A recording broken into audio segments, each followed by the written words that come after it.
तभी पूरी जगह एकदम से शांत हो गई और बिजुका के सर से खून बहने लगा जहां पर विक्रम का पत्थर लगा था।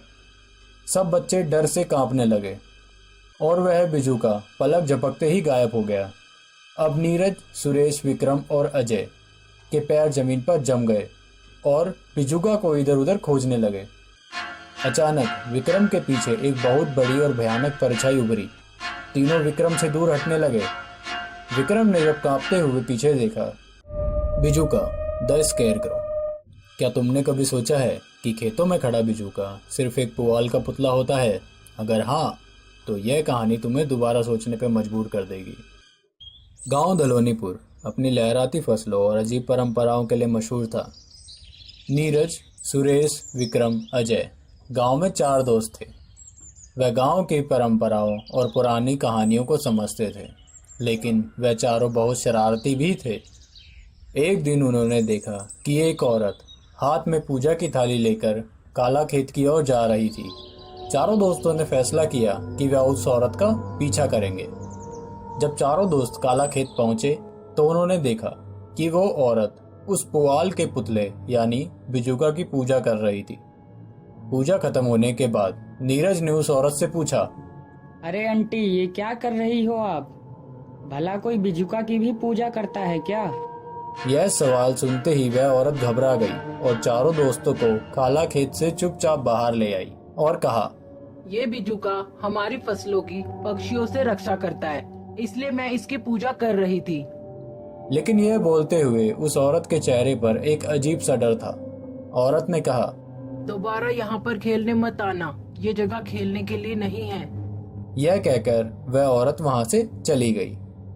नीरज को उस औरत की बात झूठी लगी और उसे लगा कि यह औरत हमसे कुछ छुपा रही है। नीरज ने बिजुका की ओर देखा तो बिजुका का चेहरा किसी और दिशा में था। नीरज ने कहा, क्या बोलते हो दोस्तों? क्या इस बिजुका की सच्चाई का पता लगाया जाए? सुरेश, विक्रम और अजय को यह बात सुनकर मानो रग रग में रोमांच सा भर उठा हो। सुरेश थोड़ा डरपोक था। उसने कहा, हमें ऐसा नहीं करना चाहिए। उन आंटी ने हमें अभी यहाँ अकेले आने से मना किया था। अरे यार, किस डरपोक से हमने दोस्ती कर ली है? ये तो बिल्कुल फट्टू है। मैं डरता नहीं, चलो आज रात चल ही लेते हैं। तभी घास के हिलने की आवाज आई। नीरज ने बिजुका की ओर देखा। अब उस बिजुका का चेहरा उन चारों की तरफ ही देख रहा था। ऐसा लग रहा था मानो उन चारों को ही देख रहा हो।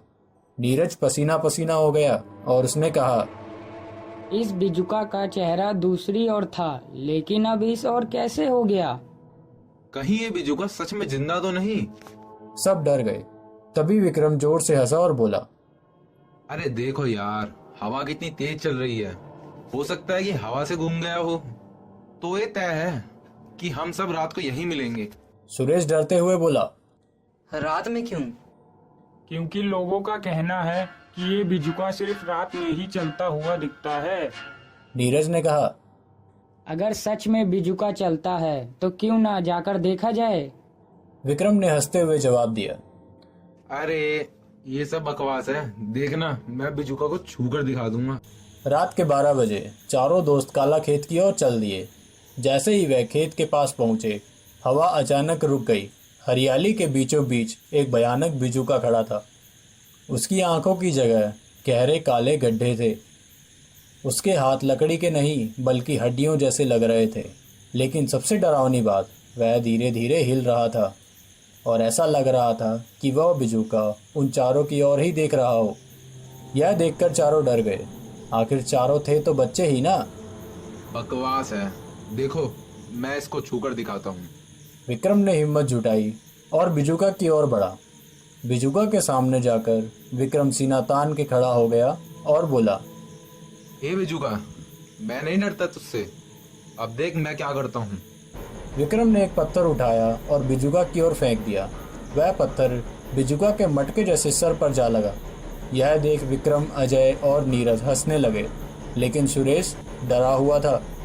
तभी पूरी जगह एकदम से शांत हो गई और बिजुका के सर से खून बहने लगा जहां पर विक्रम का पत्थर लगा था। सब बच्चे डर से कांपने लगे और वह बिजुका पलक झपकते ही गायब हो गया। अब नीरज, सुरेश, विक्रम और अजय के पैर जमीन पर जम गए और बिजुका को इधर उधर खोजने लगे। अचानक विक्रम के पीछे एक बहुत बड़ी और भयानक परछाई उभरी। तीनों विक्रम से दूर हटने लगे। विक्रम ने जब कांपते हुए पीछे देखा तब उन्होंने देखा कि वो बिजुका ठीक उसके पीछे खड़ा है। विक्रम की आंखों में डर साफ साफ देखा जा सकता था और एक बड़ा सा मुंह खोलकर विक्रम को अपने हाथों में जकड़ लिया और उसके लंबे हाथ विक्रम के गले पर कस गए। विक्रम की आंखें फटी की फटी रह गई, उसकी त्वचा नीली पड़ने लगी, लेकिन बाकी दोस्त जड़ होकर देखते रहे। विक्रम की आंखों से खून बहने लगा और विक्रम की सांसें थम गई। अचानक बिजुका ने विक्रम को ज़मीन पर फेंक दिया।